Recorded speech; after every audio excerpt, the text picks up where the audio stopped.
بچے اور بچی کی شادی جب جلدی ہو جاتی ہے اس کا ایک بڑا فائدہ یہ ہوتا ہے کہ ابھی والدین جوان ہوتے ہیں کہ بیٹے بڑے ہونا شروع ہو جاتے ہیں تو بیٹوں کو قابو کرنا آسان ہوتا ہے.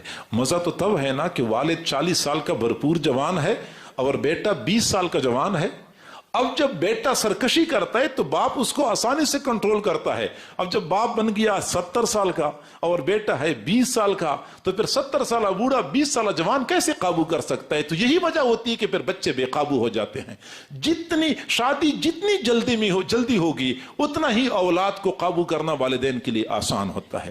دوسری بات یہ ہوتی ہے کہ جب بچے پیدا ہوتے ہیں تو پیدا ہونا بھی والدین کے لیے اجر کا باعث. بچے آگے پڑھنا شروع کر دیتے ہیں تو بچوں کا پڑھنا بھی والدین کے لیے سعادت کا باعث. بچے حافظ بنتے ہیں، قاری بنتے ہیں، عالم بنتے ہیں، والدہ خدمت کرتی ہے تو والدہ کو ثواب ملتا ہے، باپ ان پر خرچ کرتا ہے تو باپ کو ثواب ملتا ہے. وہ نوجوان کہہ رہا تھا کہ مجھے شادی کی جلدی نہیں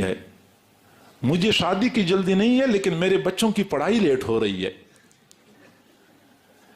تاکہ پڑھائی جلدی شروع ہو جائے. یعنی بچوں کی پڑھائی، قرآن کا حافظ بنے، قرآن کا قاری بنے، عالم بنے، یہ مستقل والدین کے لیے سعادت کا باعث ہے.